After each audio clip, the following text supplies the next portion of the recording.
Olá, gente, boa noite. Então, hoje aqui a gente vai iniciar a apresentação dos alunos de teoria dos grafos. O primeiro grupo vai ser sobre coloração de arestas e vão ser o Carlos, Maria e Rodrigo que vão apresentar, né? Então, eu peço que vocês, né, tentem seguir no tempo, né? Pode ser que eu venha intervir em algum momento, né? Porque eu vou tentar me segurar, tá? Mas é por conta de vocês. E só para recapitular qual é a dinâmica, né? A ideia é que vocês façam um resumo nesse tempo sobre o assunto específico, né? Que a gente viu, no caso de vocês aí, exploração de arestas, e tragam algo novo também, né? Algo que eu não tenha mencionado nas aulas, né? Novo nesse sentido, né? Não um resultado novo na literatura, mas que tragam algo que eu não tenha feito em aula, né? Então, essa é a proposta, né? Até para vocês praticar início de apresentação e tudo mais. Então, é isso. Agora é com vocês aí, tá? Vou iniciar o tempo aqui, então, mais ou menos isso, 25 minutos e tal. Pode passar um pouquinho, não tem problema. Tá legal? Então, vou iniciar, beleza? Então, podem ir lá. Então, pessoal, boa noite. Como o professor mesmo já tinha dito, a gente vai falar sobre correlação de arestas. Pode passar, Carlos.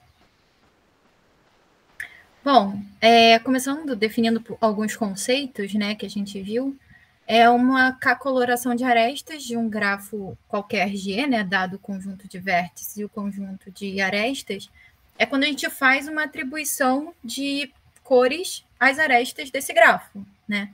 Então, nesse grafo G à esquerda, a gente pode ver que a gente conseguiu colorir ele com 5 cores. E aí, quando a gente fala de cacoloração própria, né, a gente adiciona uma restrição que é arestas adjacentes receberem cores diferentes, né? Então, o mesmo grafo G, à direita, ele tem uma 4 coloração própria. Pode passar, Carlos.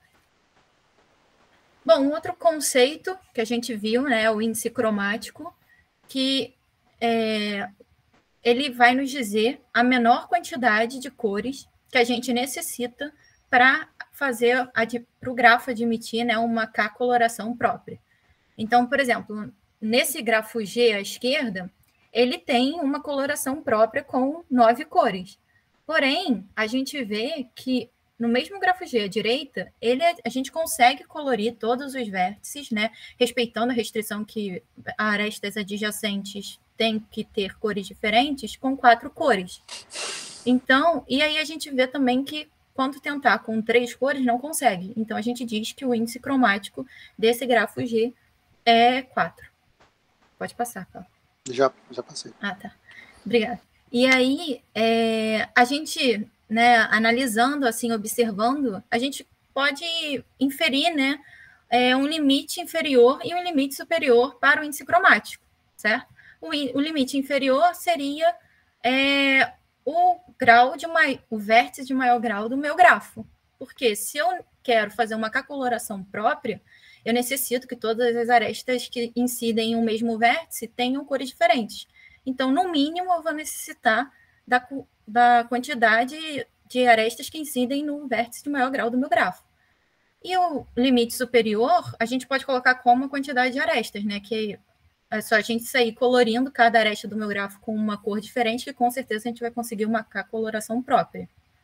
Pode passar.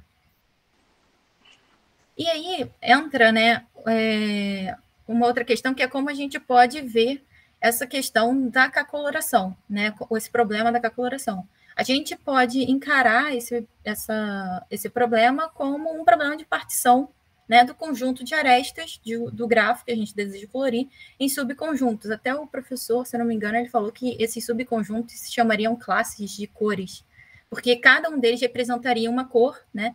E aí arestas que tivessem a mesma cor ficariam no mesmo subconjunto, certo? Aí pode passar, Carlos.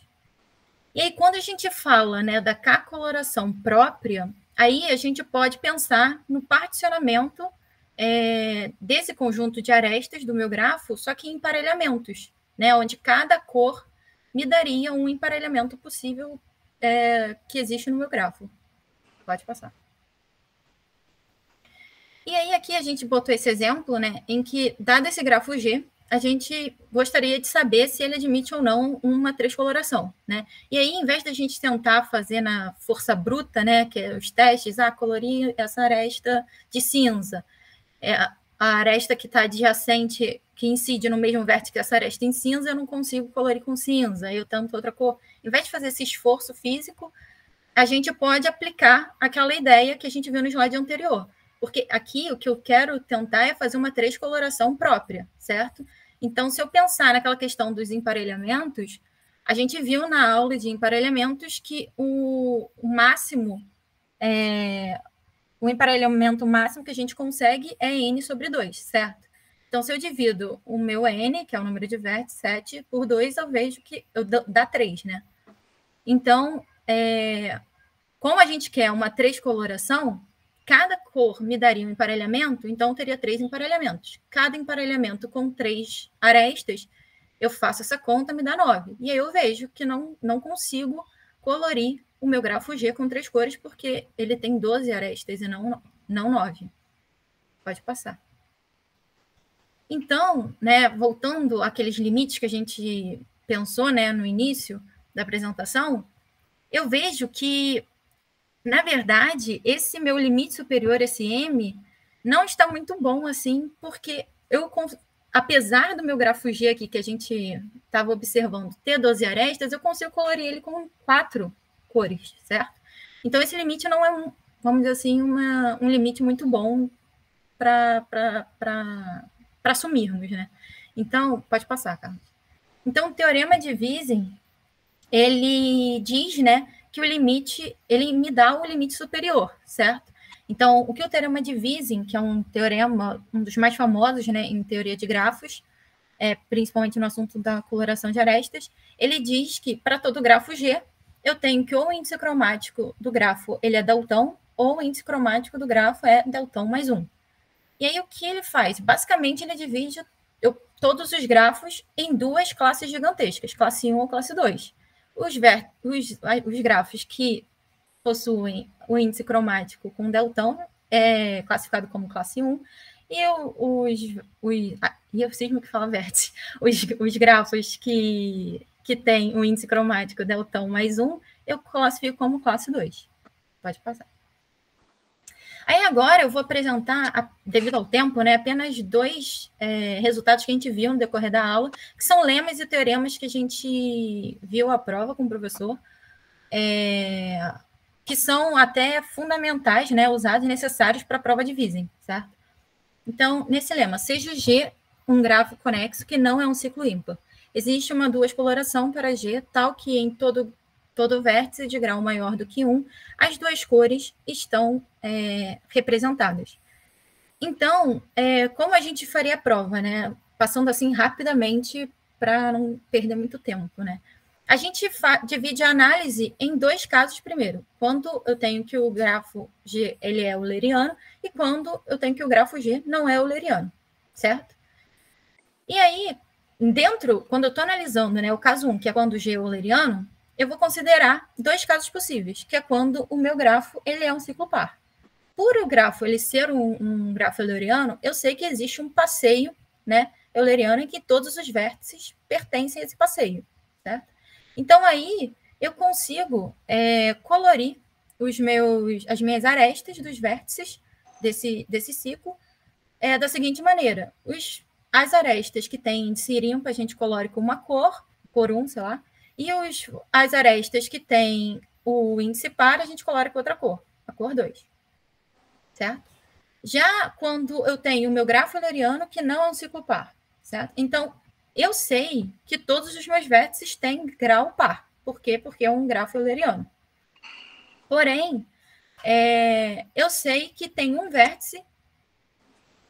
Eu sei que tem um vértice que tem grau maior ou igual a 4. Por quê? Porque se eu tivesse todos os vértices de grau 2, ele seria um ciclo. Então, estaria no caso anterior.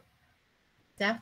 Então, aí, por ser um grafo euleriano, né, continuar sendo um grafo euleriano, eu sei que tem um passeio em que todos os vértices pertencem. Então, eu consigo aplicar a mesma técnica de coloração de aresta que eu usei para o caso anterior. Começando a percorrer, né, o passeio por esse meu vértice de tamanho 4. Tá? E o caso 2, né, que é quando eu tenho o gráfico que não é euleriano, então eu sei que existem vértices de grau ímpar. E aí a gente viu nas primeiras aulas o teorema de... Ai, meu Deus, do aperto de mãos. Teorema do aperto de mãos. Isso. Que aí ele diz que a quantidade de vértices ímpares do meu grafo, ele é uma quantidade par. Então, eu adicionando um vértice nesse meu grafo G, e aí conectando esse vértice que eu adicionei a todos os vértices de grau ímpar, eu torno não só o vértice que eu adicionei, mas como todos os vértices de grau ímpar com grau par, certo?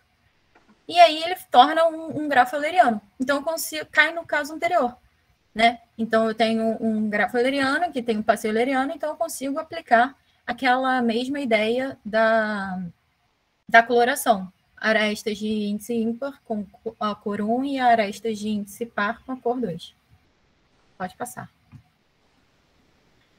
E aí, um outro teorema que eu trouxe, né, é sobre os grafos bipartidos, né, que eles pertencem à classe 1, né, ou seja, eles têm um índice cromático igual a deltão, né. E aí, nesse teorema, a gente assume inicialmente, por contradição, que o índice cromático seja maior do que deltão, certo? E aí, com isso, a gente pega uma coloração, que eu chamei de C, com deltão coloração, que é ótima, né? Mas aí, como a gente assumiu inicialmente que o índice cromático, né, ele é maior do que deltão, então eu sei que essa coloração ela não é própria, né? Então, por não ser uma coloração própria, a gente sabe que existe um vértice, né, um vértice V, que vai haver repetição de cor de arestas incidentes a V, né? Ou seja, o número de cores representadas em V, ela é menor do que o grau dele, né? E que é menor do que o deltão, do que o valor de deltão. Então, na deltão coloração, existe uma cor, né, que não foi representada em V. Então, assim, por esse outro lema que eu coloquei no quadriculado, que não vai dar tempo para a gente apresentar, né, devido ao tempo, eu sei que, aplicando, né, devido a esse lema, ele me diz que, então, o meu grafo G ele é um grafo ímpar. E isso é uma contradição, né, porque lá no enunciado, eu sei que G é um bipartido, é um grafo bipartido. E grafos bipartidos, eles não contêm ciclos ímpares como subgrafo. Então, pode passar, Carlos. Beleza. Dando prosseguimento, então, ao que a Maria falou, a gente estuda coloração de arestas e o objetivo principal do estudo da coloração de arestas é mostrar o resultado que é o teorema de Wiesel. Foi até demonstrado em aula. E, dando prosseguimento aí ao que ela falou, a gente vai ilustrar um exemplo, uma aplicação de coloração de arestas para resolver um problema aí do dia a dia combinatório. Então, a questão é a seguinte, ó, ao final do ano acadêmico, cada estudante deve fazer um exame oral com seus professores. Suponha que existam 4 estudantes que aí estão representados pelos vértices 1, 2, 3 e 4, e 3 professores que estão representados aí pelos vértices A, B e C. Então é o seguinte, ó, o estudante 1, ele vai fazer ele vai ter que fazer a prova oral com o professor A e o professor C. O 2 com A e com C, o 3 com B e com C. Vamos ver, então, como que a gente vai usar a técnica da coloração para poder resolver esse problema. Pode passar. Aí é exatamente a explicação que eu falei da questão, que a ideia aí é a gente pegar e determinar o número de períodos necessários para que esse exame ocorra. Por exemplo, eu tenho 3 professores lá, e eles disponibilizam, vamos supor, a gente vai ficar de 9 a meio-dia para atender vocês, de 9 a 1, de 9 às 2. Aí, como que vai organizar esse atendimento desses alunos? Então, a gente vai ver uma solução para esse problema usando exatamente a ideia da coloração de arestas. Pode passar. Então, a ideia aí vai ser o seguinte, a gente vai pegar esse problema, ele vai envolver uma partição do conjunto de arestas, de tal forma que arestas adjacentes não vão pertencer ao mesmo conjunto. Existem mais de uma solução para esse problema. Uma que a gente vai apresentar aqui é a seguinte. Repara o seguinte, a gente pegou ali aquele gráfico de partida inicial e particionamos eles em três gráficos aí. Repare que no primeiro caso aí, eu peguei aquelas arestas do gráfico de partido e fiz essa representação. No segundo caso, novamente, pegamos aquelas arestas e fizemos uma outra representação. E no terceiro caso, idem. Repare que se a gente pegar isso tudo e juntar naquele mesmo gráfico, a gente volta naquele gráfico de partida inicial. Então, aí está uma solução do seguinte, aquele problema lá, se a gente atribuir uma cor diferente para cada uma das arestas, em cada um desses três conjuntos aí, a gente vai obter uma resposta adequada para o problema. Então, a gente pode falar que o horário de atendimento desses professores pode ser, por exemplo, de 9 às 10, depois de 10 às 11 e depois de 11 a meio-dia. E aí eles conseguem fazer a aplicação das provas orais aos alunos de acordo lá com o que foi proposto inicialmente. Segue aí, Carlos. Nós nos propusemos a trazer um tema que não foi abordado em aula, que são chamadas cadeias de Kemp, que ela nada mais é que uma das técnicas de coloração em gráfico que existem também, assim como diversas outras. E o teorema de Wissing, por exemplo, é uma dessas. E a ideia da cadeia de Kemp é a gente tornar, a partir de a gente induz um grafo, né? E aí a ideia é tentar tornar a partir desse grafo ele ficar bicolorível, tá?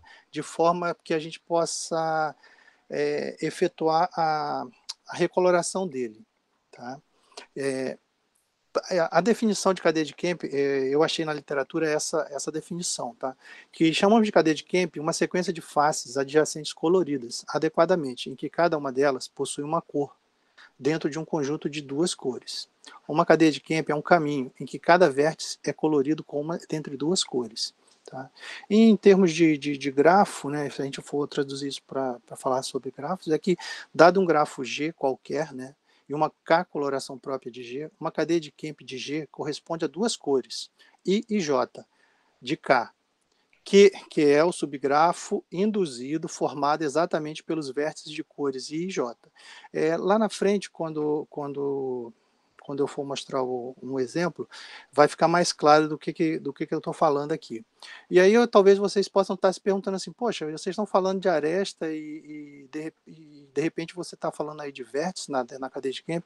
É que como muita coisa em grafo, muitas coisas que são aplicadas para vértices são aplicadas também para as arestas. E a cadeia de Kemp é um desses exemplos que você pode utilizar tantas definições e tantas as aplicações para vértices e para arestas.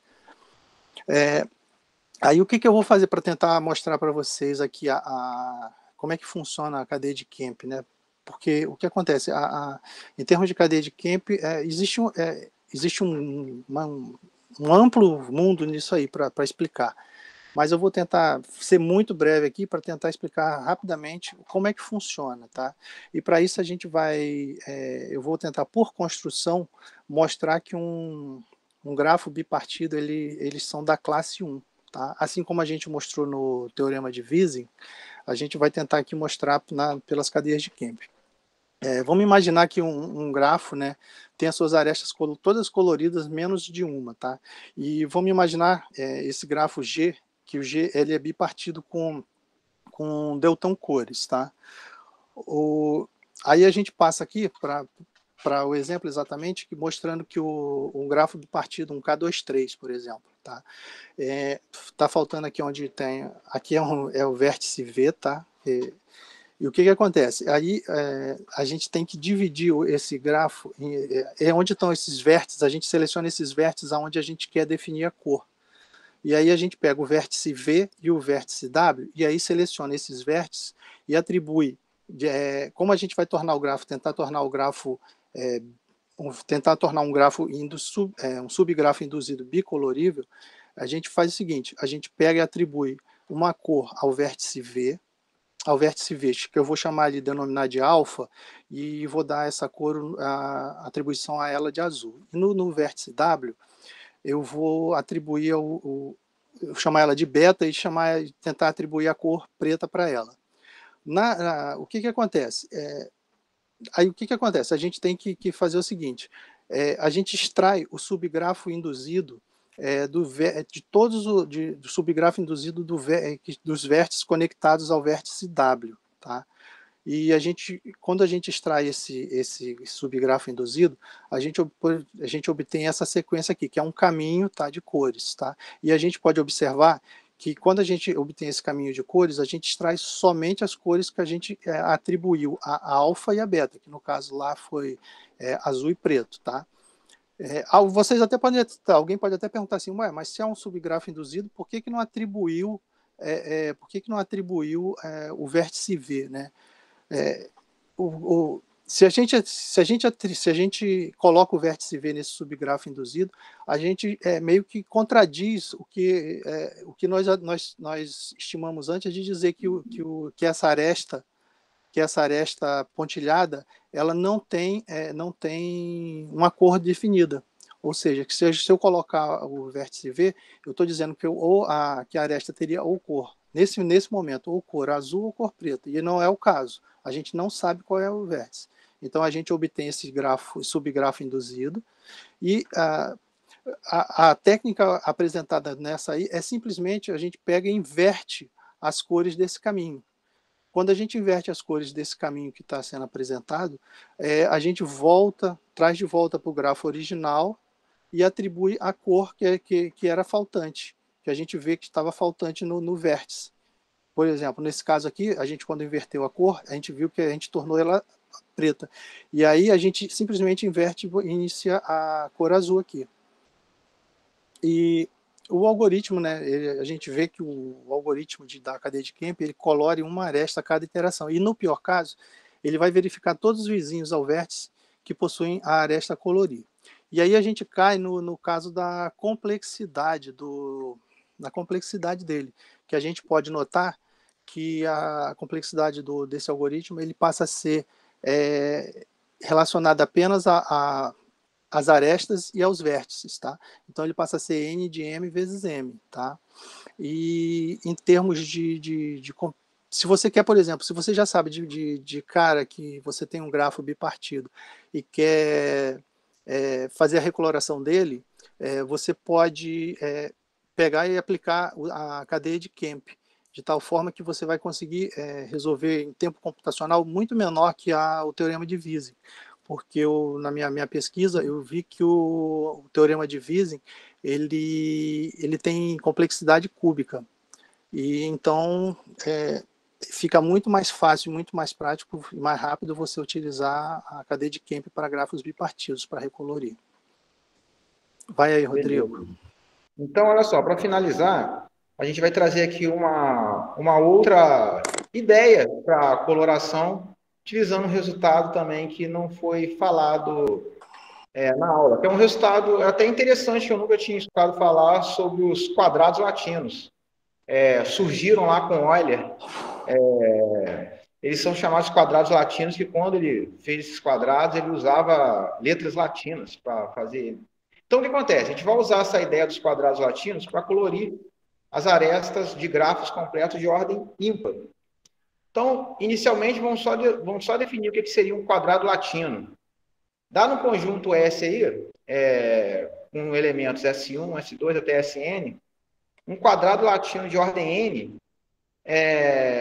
ele vai ser dado por uma matriz quadrada de ordem n, onde as entradas dessa matriz serão exatamente os elementos ali do conjunto S. E esses elementos, de forma alguma, eles estarão repetidos em alguma linha ou coluna. Eu vou mostrar para vocês no próximo slide que esses quadrados, você pode ter mais de um quadrado latino associado ao mesmo conjunto. Pode passar. Repara aí, ó, a gente tem aí, ó, 2 quadrados latinos associados ao mesmo conjunto. 0, 1, 2, 3, 4. Aí, repara o seguinte, se você pegar a primeira linha e depois você olhar as linhas seguintes, vocês vão ver que, por exemplo, o elemento 0 está na primeira linha e primeira coluna, ele não aparece mais na primeira linha nem na primeira coluna. Por exemplo, o elemento 4 aí, que está na terceira linha e segunda coluna, ele só aparece nessa. Ele não aparece 2 vezes na mesma linha nem na mesma coluna. Então, essa é a ideia do quadrado latino. A gente vai pegar, vai construir uma matriz onde os elementos em cada linha, em cada coluna, não vão se repetir durante a construção dessa matriz. Para colorir os grafos completos de ordem ímpar, o que vai nos interessar aí são as matrizes simétricas. Então, a gente vai estar interessado aí nos quadrados simétricos em relação à diagonal principal. Pode passar, por favor. Pode passar também. Beleza. Então, ali, aquele outro slide ali era exatamente o que eu estava falando sobre a ideia do quadrado latino. Então, repara o seguinte. À direita aí a gente tem um K5 e à esquerda aí a gente tem um quadrado latino. Vamos ver como usar o quadrado latino para nos ajudar na hora de fazer coloração. O que acontece? O elemento IJ aí na nossa matriz vai representar exatamente a ligação dos vértices lá, que vai ser o vértice VI, VJ, vamos dizer assim. Então, por exemplo, quando a gente trabalha com estrutura de dados, é costume em computação a gente começar não com linha 1, e sim com linha 0. Mas a matriz continua sendo quadrado de ordem n aí. Só que ao invés de a gente ir de 1 até n, a gente está indo de 0 até n-1. Então, repara o seguinte, olha, vamos supor que eu queira colorir aí, vamos olhar aí no meu quadrado, eu fiz um quadrado latino aí de 0 a 4, vamos supor que eu pegue o elemento da segunda linha e quarta coluna. Bom, se eu peguei o elemento da segunda linha e quarta coluna, ele é o elemento 2. Bom, então segunda linha é como se fosse o meu V1. E quarta coluna é como se fosse o meu V3. Então, se você olhar no grafo aí, V1, V3 vai receber exatamente a cor 2. Ah, Rodrigo, peraí. E se eu pegar, por exemplo, na quinta linha, eu pegar a terceira coluna? Bom, se você for para a quinta linha e terceira coluna, você está pegando o elemento I, lembrando, é linha, e J é a coluna. Então, eu estou pegando lá, última linha, terceira coluna. Opa, aparece lá para mim o elemento 3. Quem é isso lá no meu grafo? Aí eu olho, bom, a minha quinta linha é exatamente o meu V4. E a minha terceira coluna é exatamente o meu V2. Então, eu vou lá no meu grafo e vou olhar o V4 e o V2. Olha, o V4 e o V2 eu vou usar exatamente o elemento 3. E assim é uma maneira bacana de se usar esse instrumento chamado quadrado latino para nos ajudar a trabalhar com coloração de grafos completos de ordem ímpar.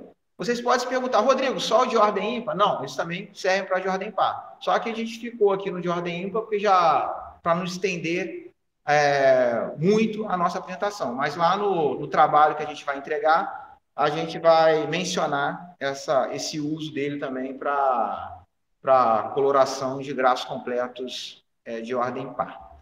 Então, aqui a gente encerra. Pode passar aí que o próximo slide é exatamente essa explicação que eu estava falando aqui.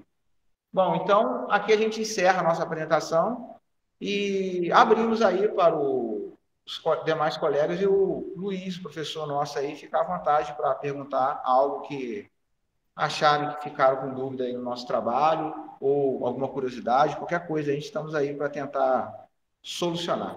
Obrigado a todos. Legal, parabéns aí.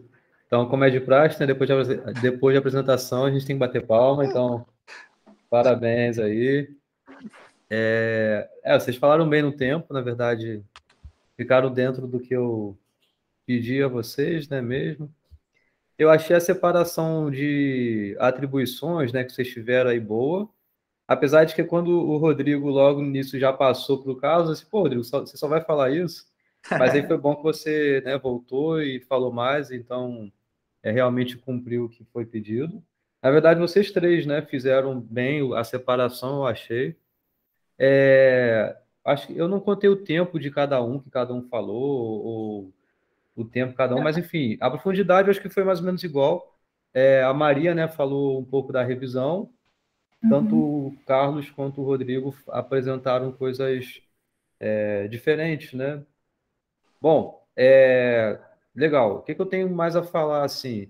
Eu notei alguns poucos detalhes, assim, do que vocês falaram, que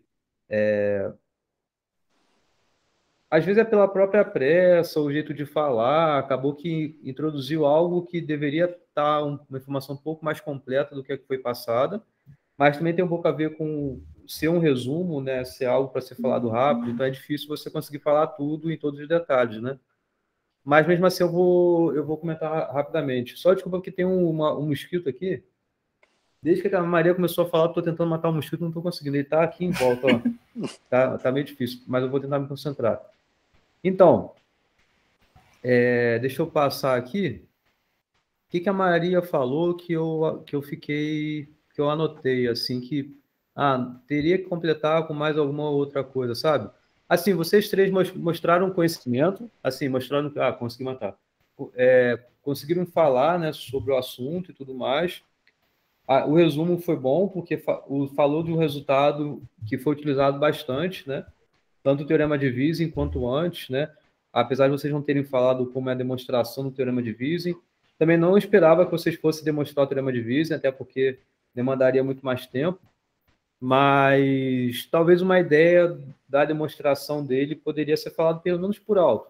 Mas, enfim, não é algo negativo também não ter falado da demonstração em si.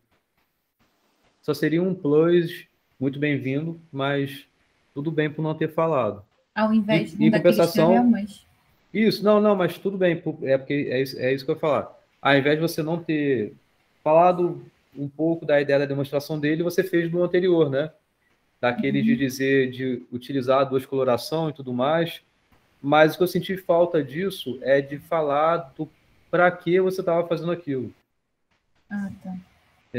Você entendeu? Porque assim, eu entendi que você mostrou que você sabe o teorema, sabe demonstrar, isso foi bem legal, mas só faltou dizer só, isso daqui a gente usa muito na demonstração do teorema de Wiesen, ou alguma coisa que fizesse o gancho, sabe? Para fazer esse parsing aí bem feito. Mas é mais um detalhe até, em relação até para as próximas apresentações e tudo mais, conseguir dar esse gancho de uma coisa na outra, né? Quer falar uma coisa, Maria? Não. Ô, Luiz, a gente chegou até agora há pouco, por volta de 5h20, mais ou menos, terminou a apresentação que a gente estava fazendo. Dentre as apresentações que a gente fez, a ótima deu 25 minutos. Aí a gente veio cortando. A gente veio tentando cortar algumas coisas, porque já inicialmente estava passando de 30. A gente veio tentando cortar uma coisa ou outra, mas... imagino, eu sei. Ajustar. A gente até ficou preocupado ontem, dependendo da hora que o Luiz soltar o tema, pode ser que pese muito, mas aí ficou legal que soltou logo de manhã, aí deu tempo de a gente correr atrás da discussão entre a gente, até mesmo fazer essa divisão, né?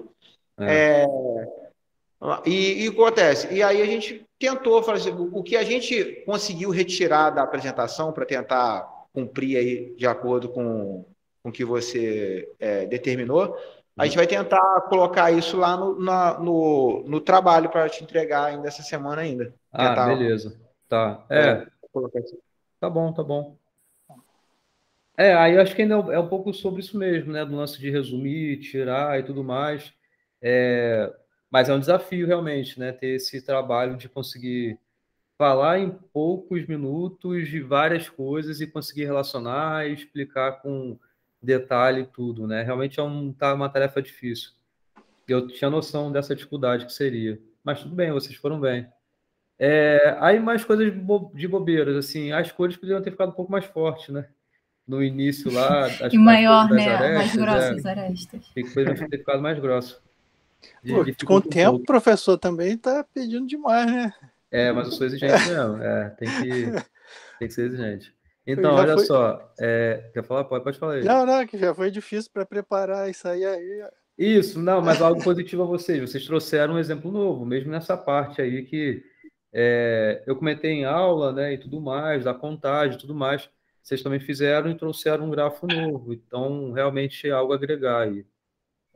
Sobre a parte que a Maria... Porque eu ainda estou olhando em relação ao que a Maria falou, depois eu vou falar com o Rodrigo e o que o Carlos falou, tá? Em relação ainda sobre o que a Maria falou... aí é mais detalhe da demonstração mesmo, tá, Maria? Foi muito sucinto. Não foi não, mas só acho que ficou faltando um pedacinho que era mencionar em relação ao caso do grafo não ser euleriano, ou não, perdão, antes ainda, né? Ele ser euleriano e não 4. Ser... Isso. É dizer que começa por ele, mas por que começa por ele, né? Era mais esse detalhezinho que faltou. Apesar de ser um resumo, ainda assim, por estar separando em vários casos, você poderia até tentar resumir mais ainda ele. Não separar em tantos casos, mas falar de modo geral, que basicamente é tentar fazer com que você sempre tenha paridades opostas, tanto em qualquer passeio que você vai fazer. É mais ou menos por aí que a gente tem essa ideia geral dessa demonstração, né? Porque é isso que você vai conseguir atribuir cor 1 e cor 2 em relação à paridade dos índices daquela ordem. Então, e é isso também que faz o motivo de você ter a necessidade de começar por o seu passeio por aquele vértice de grau pelo menos 4. Então, aí isso aí que eu senti falta, sabe? Mas, assim, de modo geral, você resumiu super bem, explicou bem as coisas que você falou e foi tudo claro. Tá? Tá. Aí, sobre o Rodrigo. Na verdade, eu vou pular o Rodrigo por enquanto, vou falar do Carlos, porque o que o Rodrigo... porque o Rodrigo falou no meio, depois voltou, né? Então, vou falar sobre o Carlos, depois eu volto sobre o Rodrigo, tá? Sobre o que o Carlos falou. Eu entendi, Carlos, a ideia da cadeia de camp. Eu acho que só ficou faltando um pouco algumas explicações, sabe, sobre... Beleza, você falou de a cada aresta, ou na verdade a cada vértice, você tem que olhar os seus vizinhos e pegar o subgrafo induzido que faz um caminho com ele, não é mais ou menos isso? Isso. Aí você faz as duas cores daquele caminho, mas na verdade para o grafo você vai trocar aquilo, não é? Isso. Quando você tira quando você marca uma aresta. Você marca uma aresta e aí você escolhe um dos vértices, né? Naquele caso eu tinha escolhido o vértice W. Escolhi o vértice W. E aí o que acontece? A partir desse vértice, a gente traça um caminho com as cores que a gente tinha escolhido originalmente que já tinha atribuído para cada vértice nas arestas, né? Para cada vértice, naquelas arestas que eu até extraí e mostrei separado. Foi até uma forma de eu tentar mostrar, porque às vezes explicar assim, simplesmente lá no gráfico eu não ia conseguir, né? Então eu extraí e botei o vértice V e o vértice W, e atribuí a cor, né, a cada uma delas. E aí, o que acontece? A partir dali é que a gente seleciona o grafo induzido com essas cores aí. Né? A gente seleciona, tira o subgrafo induzido, e aí seleciona as cores. Depois dele, a gente seleciona somente as cores que estão ligadas a esse vértice, com origem no vértice V, no vértice W, né? Fazendo esse caminho. Tá? É isso. Foi isso que eu tentei mostrar ali. Só que eu acabei atropelando as coisas também, né? Eu entendi essa análise local. Mas o que ficou faltando, pelo menos talvez pelo tempo também e tudo mais, era ter essa ideia do como isso se aplicaria no geral. Porque quando você falou da complexidade, eu consegui enxergar um pouco melhor como seria o passo a passo do algoritmo.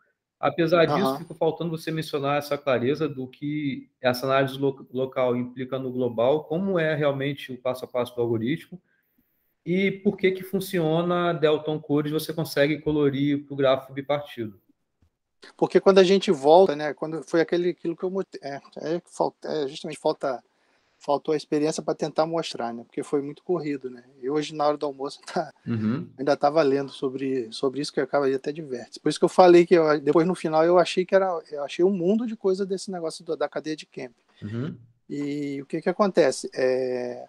Quando se a gente extrai aquele subgrafo induzido, depois que a gente inverte, quando a gente volta para lá, você só vai, uma das cores é que vão voltar, uma daquelas duas cores que a gente selecionou anteriormente lá para aqueles dois vértices, o V e o W, é que vai aparecer ali naquela aresta que estava faltando, e a gente volta nesse caso a ter a gente mostra que a gente usa, nesse caso, no grafo, a deltão cores.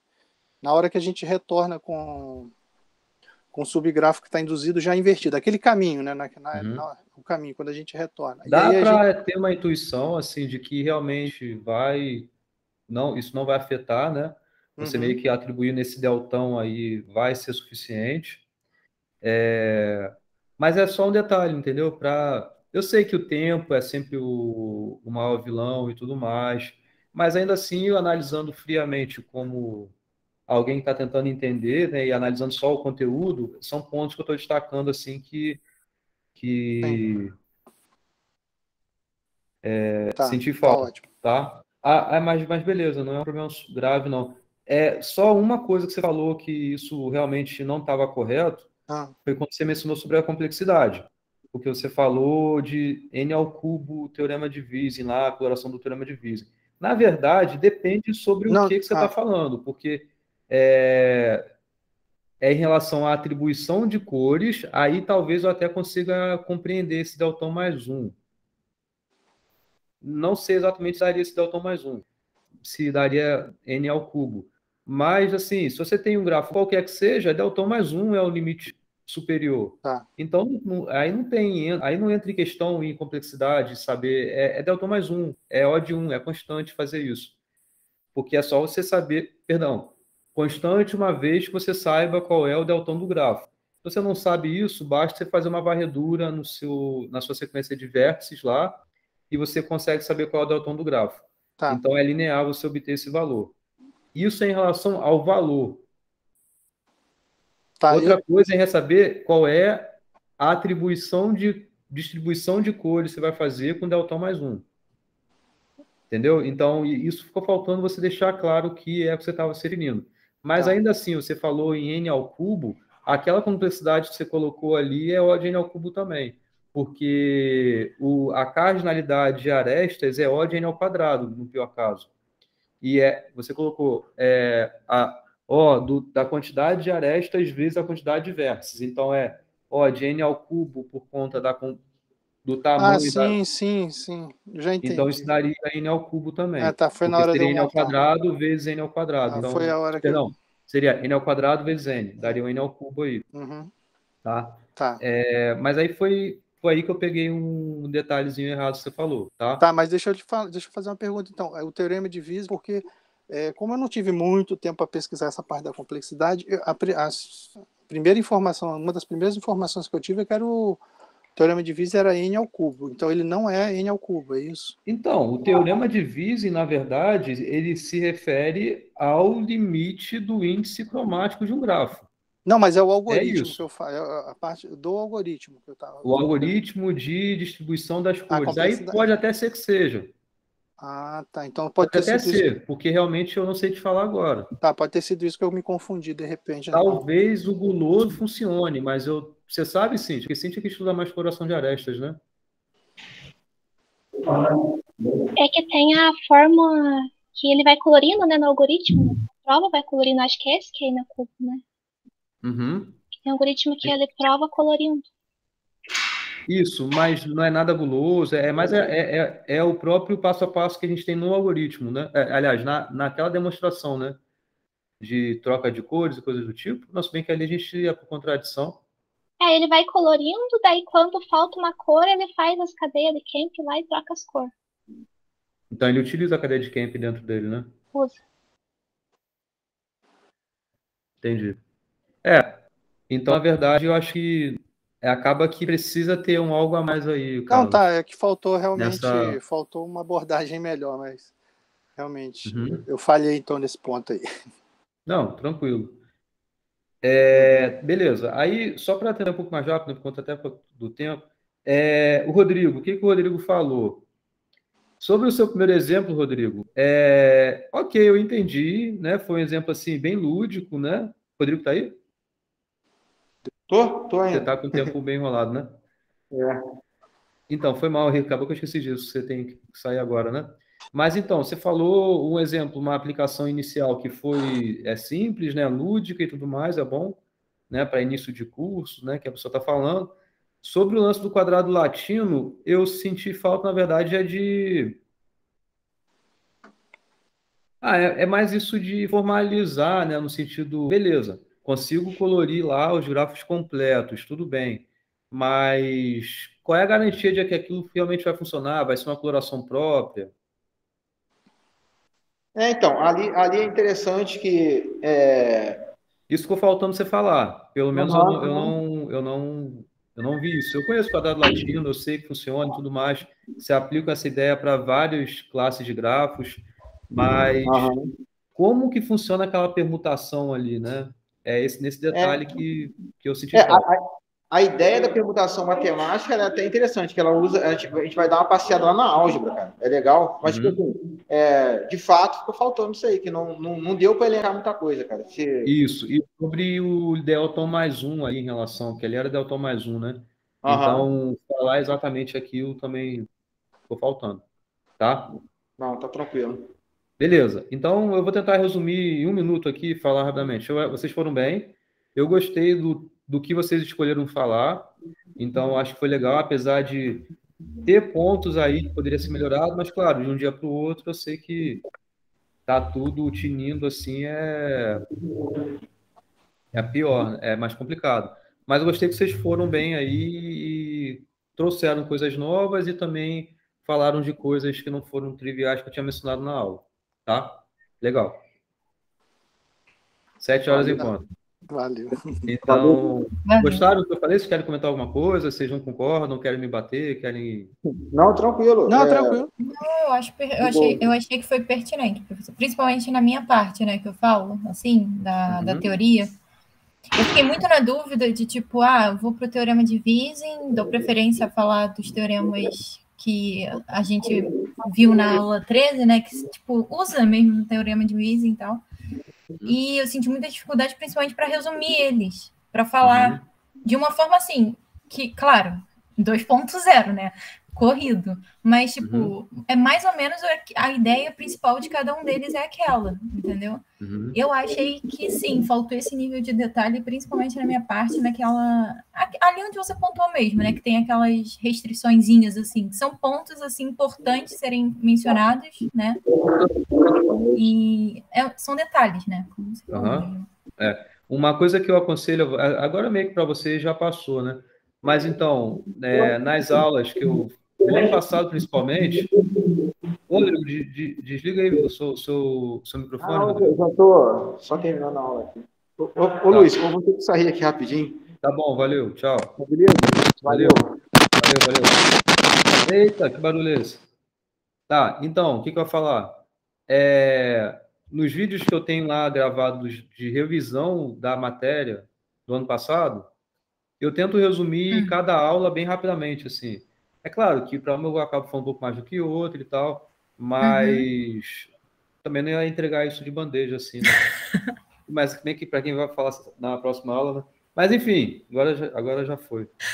Tá, mas então, também não sei se vai ajudar, mas eu lembro que eu tentei fazer isso, né? Eita, é o seu agora, Carlos. Desliga o microfone aí, por favor. Tá? Mas é um trabalho difícil mesmo. Ter isso de ser sucinto é muito complicado. E isso é algo que eu digo até em relação a... Não é só agora, mas é na vida toda, para escrever artigo, principalmente. Resumir a informação é muito complicado. Muito complicado. Sem emitir os detalhes, Se sendo rico o suficiente, né? Exatamente. Bom, então tá. Vamos pro próximo? A Vitória chegou. Vitória tá aí, cheguei. Vitória? Rafael tá aí também. Sim. Ô, Rafael, tô te ouvindo agora. Sim. Tudo bom? Beleza. Tudo bem. Então tem Rafael e Vitória e tem Thiago e Cíntia. Então tem vocês dois aí e eu posso sortear aqui entre vocês ou vocês têm alguma preferência? Pode ser. Por mim, tanto faz. Tá, então eu vou compartilhar a tela aqui, para ser justo. Deixa eu compartilhar aqui. Espera aí. Apresentar, tela inteira.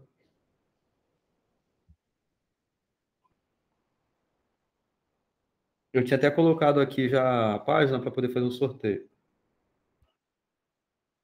Vocês já estão vendo a tela aqui? Então, Gabriel, Não. Leandro, posso tirar. Agora sim. Agora sim. Então tem aqui os dois nomes, tá? Tá Rafael e tá Cíntia, que são os dois nomes que representam o grupo aí, né? Tá, então vamos ver.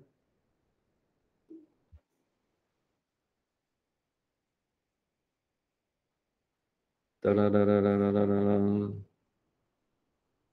Rafael. Então, Rafael e Vitória, tudo bem? Isso, tudo bem. Então tá. Sim, sim. Então, deixa eu interromper aqui a apresentação.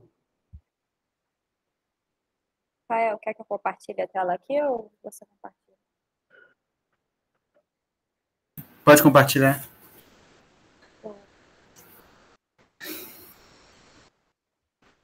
Tá, então. Eita, eu nunca compartilhei aqui, peraí.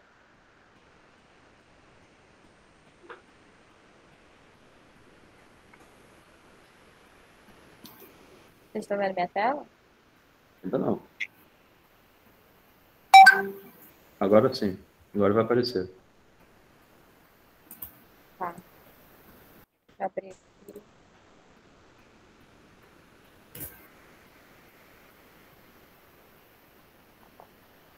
Bom, estão prontos já? Deixa eu perguntar, tá aparecendo uma barrinha aqui do Google Meet na tela? Tipo, interromper compartilhamento, só eu vejo. Não, tá não. Você pode omitir. Tem como você. Tem a opção em que você omite, você não vê. Mas pra gente tá aparecendo não. Tá bem de boa aí. Então, boa noite, gente. O nosso trabalho era para falar sobre a teoria de Ramsey. Eu e o Rafael fizemos. Eu fiz uma introduçãozinha para falar um pouco de Ramsey, né? Porque eu dei uma pesquisada nele antes de entrar no conteúdo. E o teorema de Ramsey, ele foi apresentado nesse artigo, não é bem um artigo, foi um livro, On a Problem of Formal Logic. Então, depois disso, ele foi utilizado em várias áreas. Inclusive, uma curiosidade de Ramsey que eu achei interessante é que, além de matemático, ele era filósofo. Então, ele tinha uma abordagem diferente, que eu achei interessante. Nós achamos que também seria interessante se a gente trouxesse uns conceitos prévios que a gente viu durante o curso, mas só para relembrar, porque a gente vai utilizar durante as provas. Então, seria de grafos conexos e desconexos. Os grafos conexos são aqueles em que cada parte de vértices do grafo, eles possuem pelo menos um caminho entre eles. Caso contrário, ele é um grafo conexo, né? Grafo Rapidinho. Oi. Acho que o microfone do Rafael tá voltando o som. Tá. Você tira aí enquanto você não tá falando, só para não... Pronto, acho que talvez agora melhore. Continua aí, Vitória. Desculpa aí. Vê se tá melhor. Agora acho que agora tá. Pode continuar, desculpa. E eu coloquei esses numerozinhos porque eu coloquei as referências no último slide de todos os conceitos e informações extras que a gente trouxe. Também outro conceito de clique, né, que a gente vai utilizar nesse teorema, que o clique ele vai ser quando você possui, por exemplo, se você quer uma clique de 3 vértices, você tendo 3 vértices que entre eles formam, eles se conectam, né, formam um ciclo, então você vai ter uma clique. É um exemplo, você pode ter clique de vários tamanhos. Outro conceito que é a coloração de arestas, que não necessariamente a gente vai trazer para a prova extra que a gente trouxe, mas eu achei que seria interessante porque em muitas provas de teorema de Ramsey você utiliza isso, se eu não me engano, na aula mesmo desse conteúdo, o professor trouxe para poder demonstrar para a gente, e consiste em você ter um grafo e você começa a colorir as arestas para poder trazer informações diferentes sobre aquela aresta. Então, uma das abordagens do Teorema de Ramsay é que você vai utilizar a coloração de arestas para dizer se determinado vértice é um vizinho de outro. Então, digamos assim, eu quero determinar que o vértice A é vizinho do vértice B. Então, eu vou conectar eles com um vértice, com uma aresta da cor azul. Se eles não forem vizinhos e eu quiser demonstrar isso com uma aresta também, digamos que eu use a aresta vermelha. Então, eu bato o olho no gráfico e já consigo identificar bem rápido. E é utilizado para vários outros problemas, outros teoremas. E aqui a gente entra no teoria de Ramsay mesmo, né? Um conceito bem rápido que a gente viu também em aula, que seria a gente quer descobrir qual é o menor n de um grafo que vai nos permitir um RKL, ou seja, um grafo que vai respeitar as condições de um RKL. O que é um RKL? Está sendo o tamanho de uma clique, então se aquele grafo contém uma clique daquele tamanho, ou, e isso é muito importante, não é E aqui, é ou, então ele tem que ter ou uma clique do tamanho de K, ou L sendo o número de vértices, uma quantidade de vértices L que não se conhece, né, que não está conectada de nenhuma forma. Rafael, se você quiser falar sobre essa parte aqui, são mais como se fossem as bases, né? Sim, sim. Como eu ia dizer, com o tema de Ramsay, né, a gente pode observar alguns padrões, né, de acordo com os números escolhidos de K e L, né? Como o R1L igual a 1 e o RK1 igual a 1, né? Para qualquer valor de K e L inteiro, né? Já que só basta que o grafo tenha apenas um vértice para que ele tenha uma clique, um conjunto dependente de tamanho 1. O outro padrão seria o R2L igual a L. Pois para ele atender o critério de ter uma clique de tamanho pelo menos 2, é necessária apenas uma ligação entre dois vértices, né? Como vocês podem ver no primeiro grafo aí. E esse grafo só atenderá ao critério de ter um conjunto dependente de tamanho pelo menos L se o grafo for nulo e tiver pelo menos L vértices. Logo, o R2L é igual a L. Né? Para ter um conjunto dependente L, precisaria de no mínimo ter L vértices. Bom, aí temos o outro padrão, que é o RKL é igual a RLK. Gente, aqui ficou cortado, parece que tem um enter do lado do K vírgula, mas eu acho que foi quando eu transferi para PDF na hora de imprimir, deve ter acontecido alguma coisa com a formatação. Acontece isso, pois todo grafo com conjunto dependente de tamanho L ou uma clique de tamanho K terá um grafo complementar com, respectivamente, uma clique de tamanho L ou um conjunto dependente de tamanho K. Já que um grafo complementar, toda clique vira um conjunto dependente, todo conjunto dependente vira uma clique. Como vocês podem ver nesse exemplo, né? Uma clique de tamanho 3, ao complementar um conjunto dependente de tamanho 3. Posso passar? Não, tem mais um aí para falar. Também se observa que todo grafo com RK mais 1,L é maior ou igual a um grafo com vértices RKL, já que todo grafo que comporta uma clique de tamanho K mais 1 ou um conjunto dependente de tamanho L também comporta, respectivamente, uma clique de tamanho K ou uma clique de tamanho L.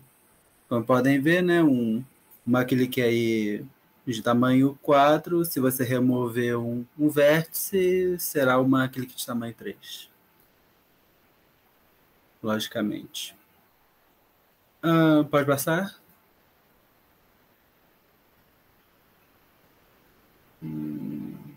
Tá. Bom, e aqui temos um limite inferior, né, que seria o RKL maior ou igual ao valor mínimo entre K e L, pois para que todo gráfico com RKL e vértices tenha ou uma matriz de tamanho K ou um conjunto dependente de tamanho L, RKL tem que ser igual ao maior mínimo entre K e L. Né? Pois assim, não tem como ele ter nenhum desses valores se não tiver pelo menos um número, né? A quantidade de vértices K ou L.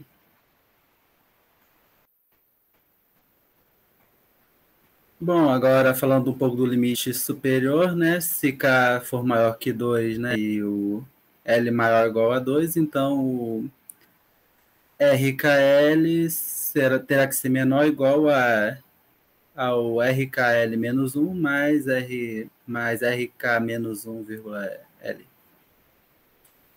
O que sugere que a RKL tem que ser menor que a soma de seus inferiores, né? RKL menos 1 e RK menos 1,L.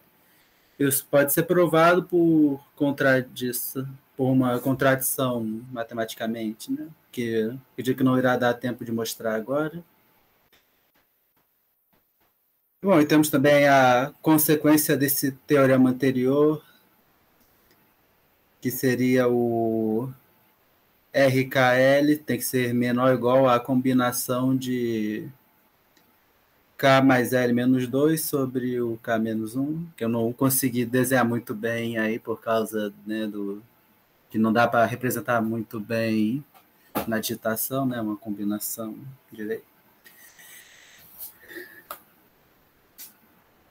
Bom, além dessa consequência, também temos um outro limite inferior, que seria o RKL maior ou igual a 2 elevado a K sobre 2, né? Maior ou igual a 2 elevado a K sobre 2, né? Para K maior ou igual a 2, né? Que é provado através de uma contradição da probabilidade de RKL ser menor que 2. Menor que 2 elevado a K2.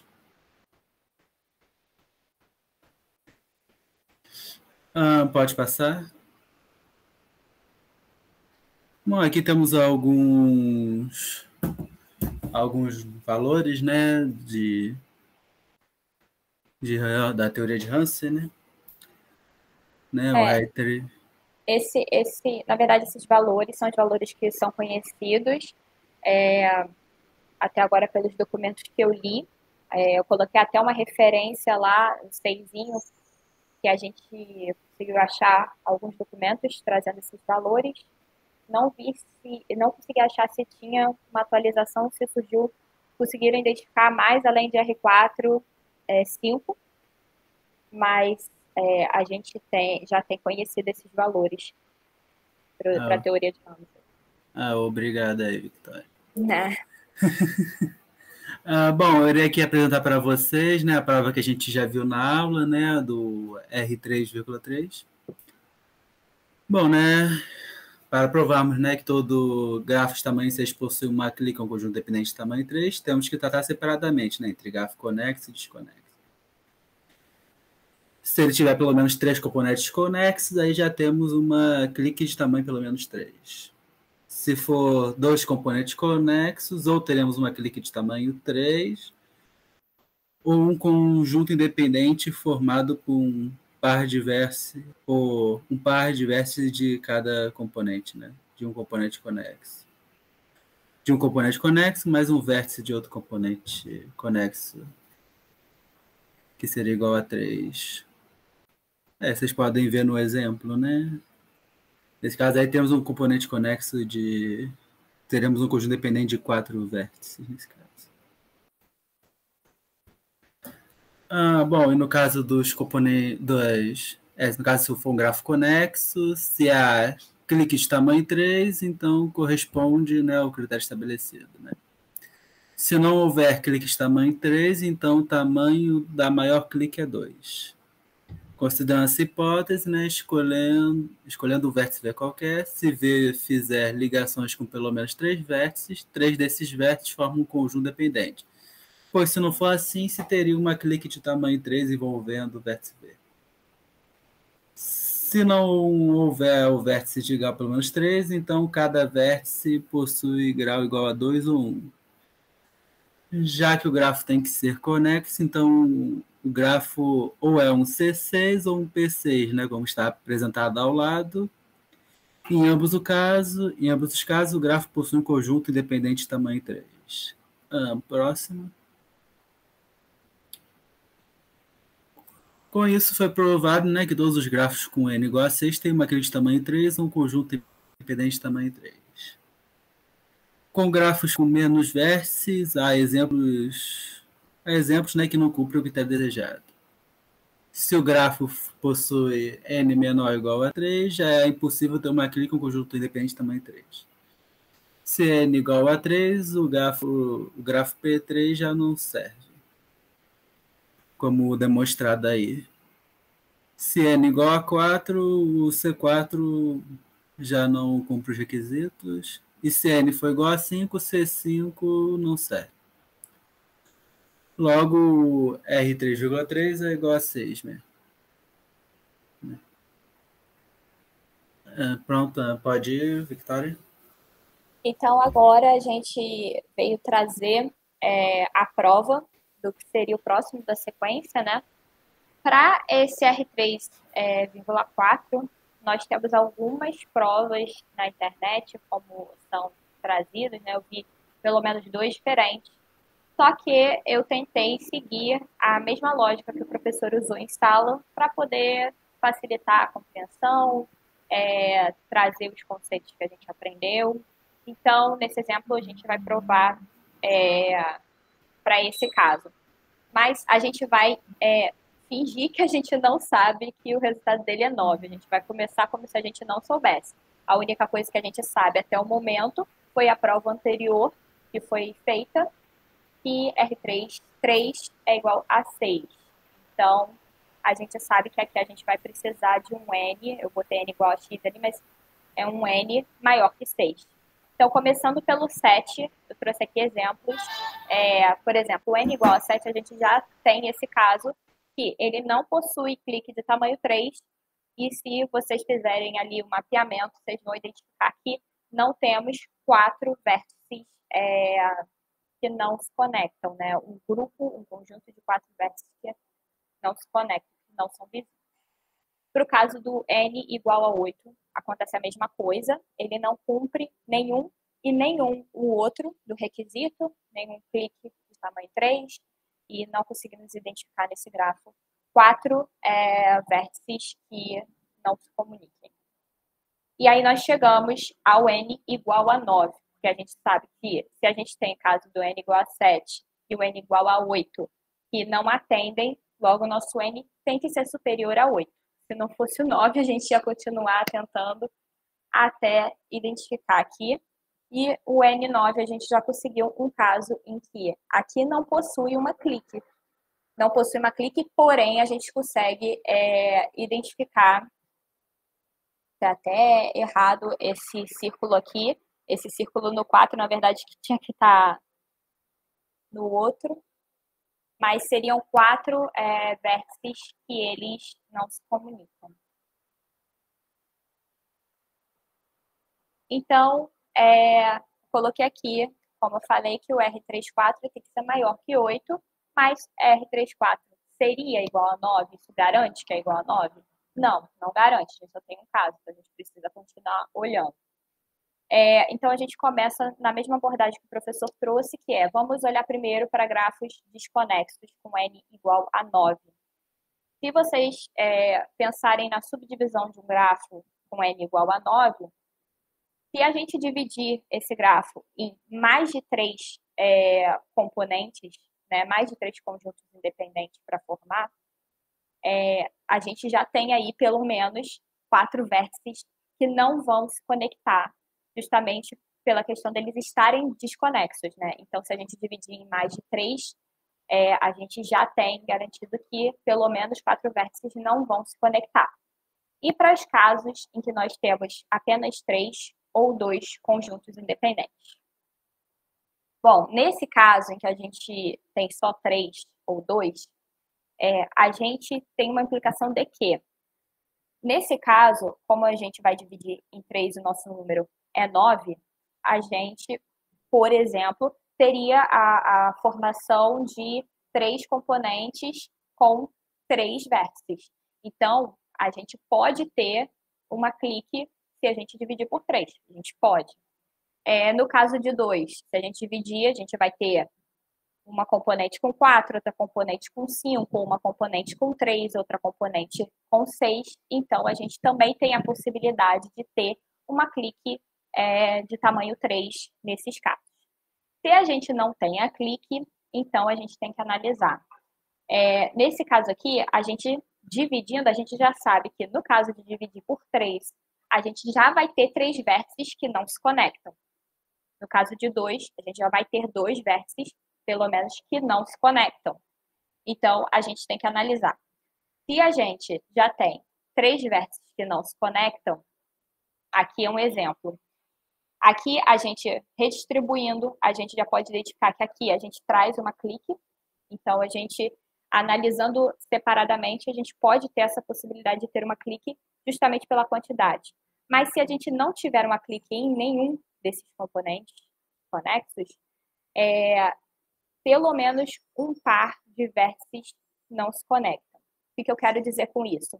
A gente já está distribuindo. Então, aqui no primeiro caso, a gente tem 3 componentes, então a gente tem pelo menos 3 vértices que não vão se conectar.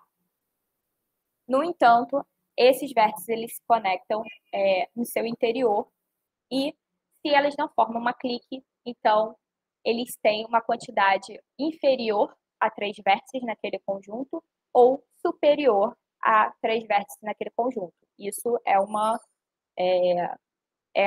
é lógico pelo sentido de que, se a gente tem 3 em um conjunto dependente, então a gente tem a clique porque eles se conectam. Nesse caso, então, se a gente tem uma componente com 2 ou 1, então a gente já tem mais um vértice que não vai se conectar. Se a gente tiver mais do que isso, a gente também vai ter mais um vértice que não vai se conectar com a outra ponta. Mesmo acontece para os casos em que a gente está dividindo por 2. Porque se você considerar que a gente já vai ter 2 pontos que não se conectam, você já está garantindo isso. E se você considerar que a gente está trabalhando com 5 ou 4, né, porque a gente não pode trabalhar com 3, senão formaria uma clique, você começa a trabalhar com conjuntos com um subgrafo que já entra nas propriedades que a gente viu anteriormente. Nas propriedades que a gente viu anteriormente, por exemplo, se a gente tiver um grafo, um subgrafo com n igual a 6, a gente garante pelo menos 3 vértices, e complementando com os 2 vértices que não se conectam, a gente já consegue atingir o nosso objetivo. Agora a gente vai analisar com grafos conexos. Então, a gente já analisou os casos quando ele não é conexo, e eu tenho que admitir que essa parte começou a ser um pouco desafiadora. Mas vamos eu pensei em reordenar para trazer da maneira mais simples. Então, por exemplo, se eu tenho um G conexo de tamanho n igual a 9, eu tenho um múltiplo de 3. Então, a possibilidade de eu ter uma clique de tamanho 3 existe. Né? É possível que exista uma clique de tamanho 3 nesse caso. Se não existir, então, eu tenho que analisar os graus dos vértices. Né?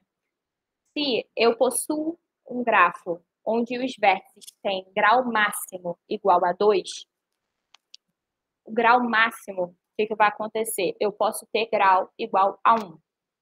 Não coloquei essa representação aqui, eu coloquei só a da cíclica, por quê? Se você tem um grafo com as pontas, né? A maioria, o grau máximo é 2, então a gente forma um caminho. Nesse caminho, a gente vai ter intercalando, né? A gente vai intercalando, como nós temos 9 elementos, vamos ter pelo menos 5 vértices que não se comunicam. Isso a gente consegue ver claramente, até porque uma ponta não se conecta à outra. Mas e os casos que a gente tem todo mundo igual a grau máximo 2? Nesse caso, a gente forma um ciclo, né? Porque se todo mundo tem grau igual a 2, ninguém tem um grau diferente disso, nós vamos formar um ciclo porque eles precisam se conectar. E aí, nesse caso, como cada um está ligado a 2 outros elementos, você tem o caso em que você vai ter pelo menos 4 vértices que não se conectam. Porque se você une 1 a 2, os outros 2 vão se unir a outros 2 que você não conhece, e assim por diante, você chega ao número mínimo de 4 vértices para não se conectar para esse n igual a 9. Se a gente, aí o que acontece? Aqui era para a gente analisar grau máximo igual a 3, mas eu vou pular primeiro para o grau máximo igual a 4, que eu achei mais simples de representar do que o grau maior que 6, máximo 3, e aí o máximo 3 eu vou apresentar no próximo slide. Então, aqui, considerando que eu possuo vértice com grau máximo 4, né?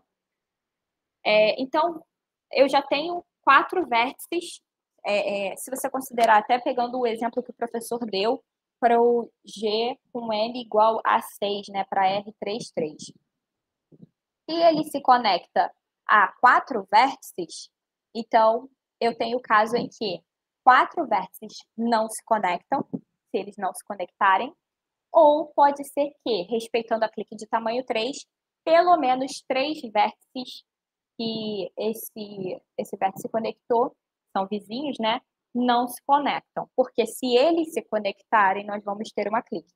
Então, pode ocorrer 4 não se conectarem, e aí a gente já tem 4 vértices que não se conectam para poder respeitar essa regra. Ou a gente tem 3 vértices e a gente tem que identificar mais um. Só que o que acontece? Se você tem 3 vértices que não se conectam, aí a gente vai começar a partir do conceito de ampliar a conectividade, né? Quanto mais maior conectividade tiver o grafo, né? Menos possibilidades de terem vizinhos ocorrem. Então, a gente tenta aumentar. Então, nesse caso, 3 vértices que não se conectam. Se eu considerar que eu tenho o vértice 1, digamos aqui, por exemplo. Eu tenho o vértice 1 nesse desenho aqui do lado. Ele se conecta a 4. Cada um desses 4 vão se conectar a outros vértices, né? E aí, você seguindo dessa forma, você já tem que eu tenho 9, que são o meu número total de vértices, menos o meu original, que eu não quero considerar aqui, porque ele já se conecta a todos os 4 que ele é vizinho, menos os próprios vértices 4, são eles, menos 3, que são os vértices em que eles se comunicam, né? Eles se conectam. Então, vai me sobrar pelo menos um vértice que foi alcançado, que deve ser alcançado, mas que esses 4 vértices vizinhos do original não se conectam diretamente. Então, nós temos 3 que necessariamente não se conhecem para não formar uma clique, mas esse que eles não se conectam diretamente, mas que precisa existir para ser um N igual a 9. E aqui nós partimos para o máximo de grau 3. Então, seguindo a mesma lógica, como é que a gente vai analisar? Nesse caso aqui, se eu quiser ampliar a conexão entre os meus vértices e dizer que todo mundo tem grau máximo 3, eu não posso, por causa da quantidade de vértices que tem nesse gráfico, né? Então, o que acontece todos menos 1 vão ter grau máximo 3 nesse exemplo. pelo menos um deles, eu vou ter que limitar a grau 2 para poder respeitar a quantidade de vértices total desse gráfico. Então, considerando que, seguindo a mesma lógica que a gente usou para o anterior, se eu tenho grau máximo 3, então vamos dizer que aqui eu vou pegar o caso do 2, porque ele vai ser o único, então eu vou pegar primeiro o caso do 2. Digamos, deixa eu ver aqui o exemplo por exemplo, o 6 ali. O meu 6. Se o meu 6 está conectado a 2 outros vértices, eles não podem ser vizinhos, porque senão a gente formaria uma clique. E não é o caso aqui, que a gente já desconsiderou isso, a gente está analisando os casos que não possuem clique. Se eles não formam uma clique, eles não são vizinhos. Se eles não são vizinhos, então eles se conectam a pelo menos outros 2 vértices, porque eles já estão usando uma aresta para se conectar ao original 6. Então eles se conectam a pelo menos outros 2 vértices. Se esses 2 vértices forem comuns entre eles, o que é possível, porque estamos dizendo que é grau 3, então esses outros vértices, eles vão ter uma aresta restante para se conectar a outros vértices. Então, nesse caso, pela quantidade de elementos, pela quantidade de caminhos realizados, a gente tem caso de dois vértices que não se comunicam e tem um caminho, mas não são vizinhos, de pelo menos outros 2 vértices, né? Somando, a gente consegue os 4 que a gente precisa. Se eles não forem comuns, como é o caso do primeiro exemplo ali que eu coloquei, então essa quantidade de vértices ela se reduz mais ainda, porque a gente já está considerando que o meu 2 e o meu 9, eles não são vizinhos, não podem se não formam a clique, mas eles interagem com vértices distintos, pelo menos 2 cada um. E aí, nesse caso, a gente tem que analisar quantos vértices restantes nós temos. Se eles se restringem, se eles já utilizaram uma ponte, eles têm 2 vértices que eles se conectam. Se eles se conectam a 2 vértices, cada um desses vértices vai ter pelo menos outros 2 vértices para poder se tornarem vizinhos. E aí, nesse caso, nós ainda teremos restantes 2 outros vértices no nosso grafo, que não são vizinhos dos vizinhos do nosso original, que é o 6. Então, nós vamos ter pelo menos 2 outros vértices que não são vizinhos do 2 e do 9. Então, isso é uma análise que foi feita seguindo a ideia dos grafos desconexos para serem analisados, que é mais simples do que fazer a análise dos conexos, mas os conexos a gente pode fazer por análise dos graus do nosso grafo, né?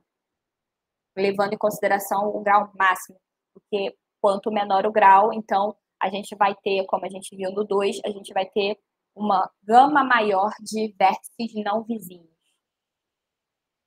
E, para concluir, eu trouxe essa imagem, que fizeram homenagem ao Ramsey, que eu achei muito interessante. Ele está fazendo os gráficos, mas aí você vê um pouco do lado filosófico dele. E as nossas referências que a gente utilizou para fazer esse trabalho, para trazer essa nova prova, esses novos números que a gente apresentou. E é isso. Legal. Estamos ouvindo, então, né? Tá. Legal, Vitória, Rafael. Parabéns ali. Legal, tem minha referência, então, né? Tem, não, eu coloquei. Olha só. Bom, vamos lá. Começar um pouco de trás para frente, né? Você falou que o Ramsey ele é filósofo, né? Era filósofo. Uhum. Na verdade, isso é bem comum, né? É bem comum a vários matemáticos também serem filósofos, né? Eu até estou com um livro aqui que eu estou estudando, que tem muita coisa de filosofia dentro dele, né?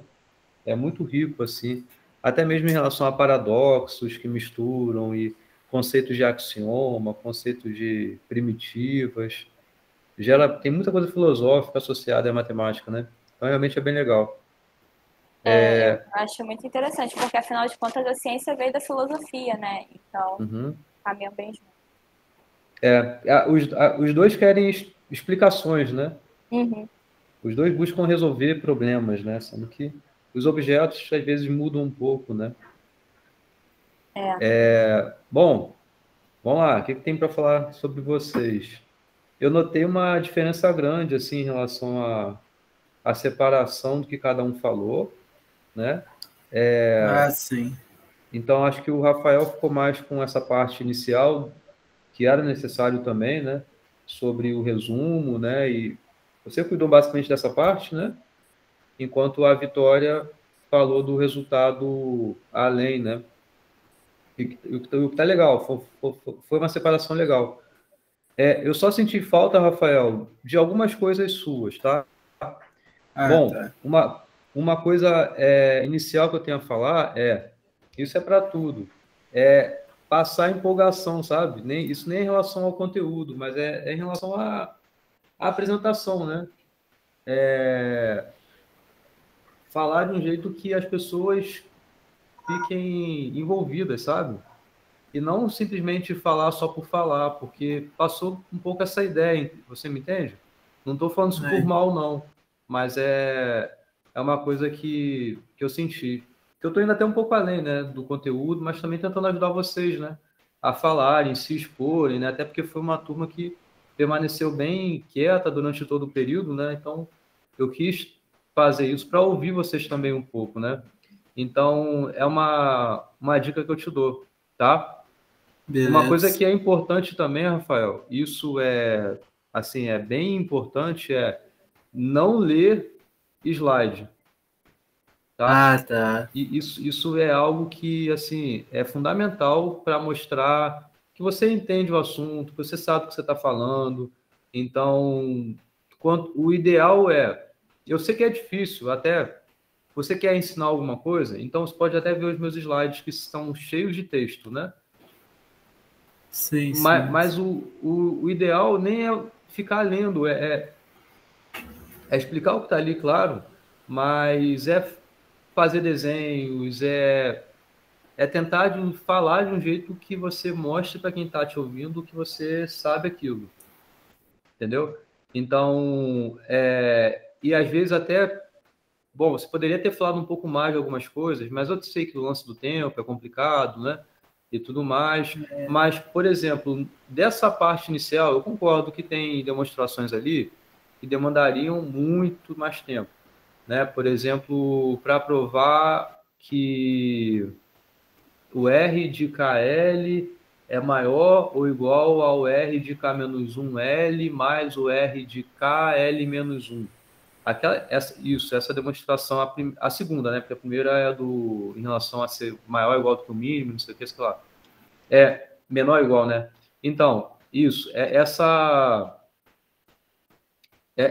segunda linha aí, né? Essa desigualdade aí, eu concordo que ela, para ser demonstrado, não daria tempo, né? Até mesmo para falar sobre a ideia de que ela se baseia a demonstração, seria um pouco, talvez, complicado. Mas, enfim, seria uma escolha. Se você quisesse fazer, seria super legal, seria super bem-vindo. Em compensação, a outra, a que vem na terceira linha, ela é muito simples, assim. Ela seria uma demonstração que, assim, dá para fazer sem nenhuma complicação e aplicar a indução e ia conseguir resolver tranquilamente. Então, assim, isso ia mostrar... Oi, Vitória. Tô mudo. Tô mudo? Sim, agora que voltou. Pra mim não tava, não. Pra mim então, não tava, não. Peraí. Tava normal. Minha internet.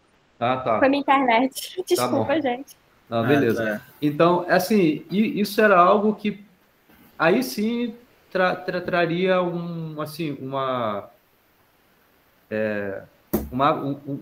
apresentação profunda sobre essa parte, a não ser uma série de padrões, assim, que você falou e tudo mais, mas ficou muito meio que... não me leve a mal, tá? mas ficou meio que de um jeito um pouco superficial, sem muita profundidade. Entendeu, Rafael? Entendi. Tá? Mas assim, mas foi legal o lance que você ter passado essa ideia inicial, fez um resumo que realmente era o que eu falei, né, dessa parte. Só senti falta dessas profundidades aí, uma explicação um pouco mais própria, sabe? Tá bom. Algo que mostrasse bem isso aí. Beleza? Beleza. Mas assim, o principal tenta levar a empolgação, tá? Que você está falando. Isso para todo mundo, tá? É bom praticar isso, tá? Tá claro, Rafael? Tá tranquilo? Tudo bem? Sim. Deu para entender. Tá bom. Então vamos para a Vitória. Vitória, você falou bem, assim, eu gostei de você ter mostrado você foi bem profunda nas coisas que você falou, nos argumentos, até mesmo no jeito de explicar, você conseguiu separar o que está no slide com o que você está realmente falando, assim, no sentido de complementando os slides, né? Isso foi legal.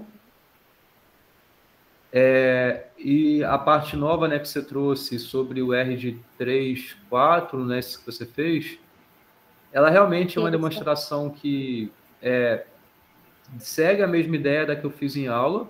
Isso você deixou claro, né, de que tentou trazer essa mesma ideia. Isso é possível, foi o que você fez, sendo que demanda um pouco mais de atenção, né? Porque você não precisa só separar em desconexo e conexo, e o conexo é rápido, né? O desconexo até que né? Mas quando você entra no caso dos conexos, aí você limita aí o grau máximo e tudo mais. Mas ainda assim você falou tudo aí, eu consegui enxergar as coisas que você estava falando. Mas aí eu também concordo, de novo, vou sempre tentar fazer esse papel do advogado do diabo, né? O morde, mas também o assopra, né? No caso, porque o tempo é complicado, mas o que eu senti falta ainda assim seria algo mais visual sobre alguns casos que você tratou no final. Mas deu para entender tudo que você estava falando, estava tudo bem claro, você estava explicando, e para mim estava sendo bem visual. Mas, assim, numa explicação para pessoas que, na verdade, não têm um entendimento tão profundo sobre esse assunto, pode ser que perca a sua explicação logo no início. Entendeu? Eu senti falta, na verdade, mas aí é por falta de conhecimento mesmo. Eu queria poder fazer os desenhos que nem você faz em aula. Mas eu achei que isso ia tomar tempo e eu fico meio sem ferramenta aqui. Eu fiquei pensando nisso. Acho que falta um pouco a ferramenta, né? De você conseguir desenhar. Isso seria ideal se você estivesse algo do tipo. Mas eu concordo com você. Eu concordo com você que talvez eu pudesse ter sido mais claro. Enfim, eu acho que no final você conseguiu resumir super bem. Quando você falou da análise de casos, análise do deltão e tudo mais, aí foi legal, você conseguiu resumir em poucas palavras o que você estava fazendo, apesar de antes também ter dito isso, mas acaba que no passo a passo, ainda mais que você nem apontou o cursor para onde você estava se referindo, então isso dificulta ainda mais. Para mim não foi um grande entendimento, mas ainda assim é um desgaste um pouco maior. Tá? Sim. Que eu senti falta de você ter falado nessa demonstração? Ter dito explicitamente o porquê, porque é muito simples você falar, então seria bom você agregar isso. Do lance de o grau máximo ser 3, então não pode ser um grafo, todos os vértices têm grau 3, dado que você está considerando um grafo com 9 vértices. Então, aplicar o teorema do aperto de mãos aí já resolveria essa explicação do porquê você tem que ter pelo menos algum vértice de grau menor do que 2. Então, era só comentar isso que já daria um norte para todo mundo entender mais claro isso. Tá? Tá. Bom, eu anotei aqui que falou muito, né? Falou de muitos casos finais, mas não ficou visual. Isso atrapalhou um pouco a sua explicação. Em relação à parte anterior, não. Tava super coerente assim, o que você estava falando, o que estava nos slides. Sua definição de clique me soou estranha, mas deu para ver que você entende, assim, mas foi só o jeito de explicar que não ficou claro. Talvez pelo nervosismo, enfim, logo no início, né? Antes do Rafael começar a falar. Ah, sim. E na verdade, você não definiu o que é um conjunto independente. Você falou de clique mais ou menos, mas não definiu tão explicitamente, formalmente, o que quer dizer, mas em relação a conjunto independente, você não falou. O que que é? Mas eu É não porque, notei. na verdade, a minha ideia era. Eu queria repassar os conceitos que a gente aprendeu, a gente viu em aula, mas eu fiquei com medo de entrar em uma quantidade de informação desses conceitos. Como a gente já viu em aula e eram Uhum. matérias anteriores, né, bem do início, eu fiquei com medo de entrar muito a fundo e tomar o tempo das demonstrações. Eu Mas concordo que essa escolha do eu. que entra, do que não entra é difícil. Mas quando você está trabalhando muito sobre esse assunto, né? Então é bom você falar. Até porque de clique você falou. Falei. Você falou sobre clique, mas Não sobre meio conjunto que independente. é Uhum. até mesmo quando você falou de isso, eu achei bem legal, inclusive, quando você falou sobre o jeito que você pode enxergar esse problema pensando em coloração, porque Isso, realmente é. isso é algo que eu poderia trazer. É algo que, por exemplo, o livro do Douglas West, ele trabalha com teoria de Ramsey falando de coloração. Sim, Aqui o livro do Douglas West até esse aqui. eu, Eu tenho a eu, Xerox dele. eu vi Ele é bem. várias provas desse caso que eu trouxe usando a coloração.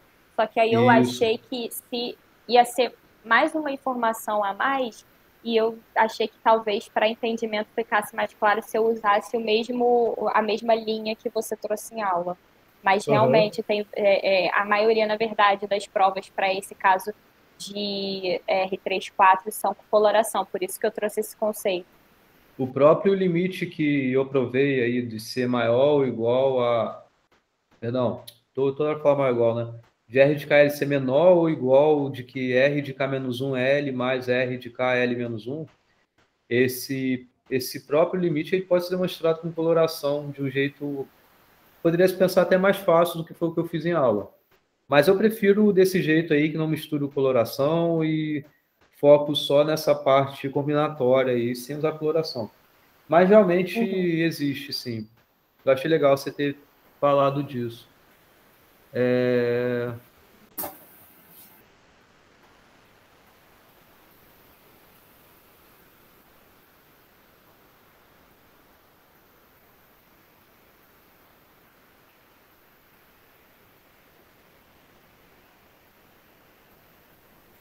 Ah, uma coisa que eu achei legal que você encontrou, foi até um erro, né? Tem um erro aí no slide.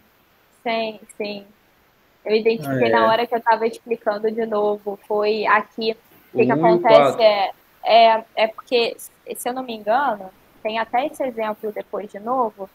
Ah, não, tá um pouquinho diferente.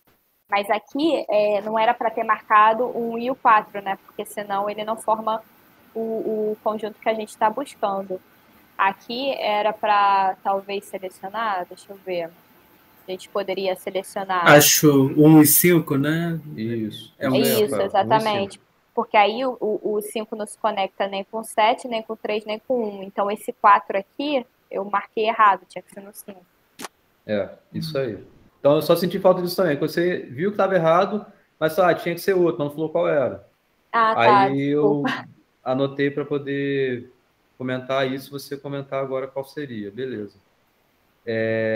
Mas tá bom, tá bom. Então, parabéns aos dois. Eu sei que não é um trabalho fácil para nenhum de vocês, né? Em pouco tempo, preparar algo do zero, né? Quer dizer, eu recomendei que não fosse do zero, né? Que vocês já estivessem fazendo isso já há um tempo, mas, Estudando, né? enfim, mas estudando, né? Estudando já de um tempo, mas acaba que a gente só vai deixar mesmo assim, sabe, né? Qual é o ponto. Eu entendo isso. Mas eu acho que eu fui justo, vocês acharam assim a minha análise feita assim assistindo ok? Tem algo a comentar, acrescentar, a reclamar? Você tem algo para falar? Não, achei justa. Vitória? Ah, eu achei que você estava falando com os outros alunos, professor. Achei que você estava perguntando para os demais. Não, é para achei vocês justo. agora. Eu Achou? concordo. Aham. Tá. E os demais também, né? O Rafael já. O Rafael não, a Maria e o Carlos eu já perguntei, né? Mas vocês têm algo a perguntar? Os outros aí, os outros que estão aí? Aliás, que só são vocês dois, né? A Maria e o Thiago. Ah, não, o Thiago também tá aí, Vitor e Cíntia também, né? Eu e a Cintia, assim. Tem algo para falar? Querem falar alguma coisa? Perguntar alguma coisa para eles? Não. Não, só parabenizar mesmo, porque eu achei bem interessante a forma como ela estruturou até as figuras, né? Vai ajudando a guiar. Uhum. Não ficou só texto. Realmente. Então, assim, uma coisa só que eu tenho a acrescentar bom, além da apresentação, vocês têm um relatório, né? Então, dessas coisas que eu estou mencionando, tentem colocar no relatório, né? Talvez que adicione mais. Para cada grupo eu falei alguma coisa, né? Que poderia ter e tal, tudo mais. Então, tentem agregar isso no relatório. Só não extrapolem muito o limite de páginas, né? Nem sei se eu coloquei limite de páginas, né? É isso que eu ia perguntar agora. Eu falei sim sobre Botou ele. de 3 a 5. Tá. Então, tentem não colocar aí muitas páginas, né? Tá? Então, também é isso de comprimir, né? De conseguir resumir e ser coerente no que você estiver explicando, né? Então, o trabalho de vocês é essas duas coisas, né? Tanto a apresentação quanto o relatório. Então, eu vou somar essa nota aí para poder compor a nota de vocês. Professor, só uma dúvida. A apresentação a gente tem que te enviar também? Não. A apresentação? Envia sim, por favor. Envia também. Eu ia comentar alguma coisa, eu esqueci. Tá. Então, assim, eu também tentei ser justo com todo mundo, né? Porque, por exemplo, quem teve o sorteio... Bom, vocês já sabem o tema desde ontem. Mas aí, quem apresenta hoje teve menos tempo. Em compensação, tem mais tempo para fazer o relatório, né? E o contrário. Quem vai fazer a apresentação na quarta, pode ser que tenha que alterar muito o relatório para entregar no dia seguinte. Enfim, eu tentei ser justo dos dois jeitos, né? Mas ainda assim foi o sorteio, né? Então, na quarta-feira, a Cíntia e o Thiago apresentam, né? E o Leandro também apresenta. O Gabriel, acho que não, né? Porque ele sumiu, não apareceu, não mandou mensagem nenhuma. Enfim, então, 2 hoje, 2 na quarta e fechou. Beleza? Podemos encerrar? Beleza. Ok. Obrigada. Beleza. Tá bom, gente. Então, parabéns aí. Obrigado pela presença. Vou encerrar aqui a gravação. Tchau, gente. Boa noite. Boa noite. Tchau. Professor? Oi. Opa, pode falar. Não, pode falar, Vitória. Depois eu pergunto. Não, eu só ia confirmar porque eu fiquei com uma dúvida. A gente vai enviar o relatório e a apresentação como para você? Porque para mim não aparece atividade no... Tá, não aparece, né? Tá bom, eu ponho lá. Eu crio a atividade para você postar. Beleza, obrigado. Beleza. Tinha esquecido de fazer isso. Valeu. Tá bom, Professor? obrigada. Oi, Só Carlos. uma curiosidade. Quando a gente estava discutindo ontem e hoje o negócio do quadrado latino, eu vi assim, com ele, tipo, ele pode ser usado para resolver também aquele jogo Sudoku, não é isso? Sudoku. Isso, porque Eu falei até é assim, uma Rodrigo, isso... permutação, porque eu falei com ele. E ele tem que satisfazer as restrições do jogo. Tem que ter todo mundo numa linha, todo mundo numa coluna e não pode ter repetição. E no subquadrado. Então subquadrado também. Tem tudo lá. Tá, Joia. É que eu conversando com o Rodrigo, eu falei, Rodrigo, mas eu acho que isso aí permite que o algoritmo disso deve dar para fazer, para calcular o resultado do Sudoku, Olha né? só, já tá querendo roubar no joguinho. Dá uma olhada aí, vê se dá. Se... Tá, joia. Valeu, professor. Valeu. Obrigado. Tá bom, tchau. Tchau.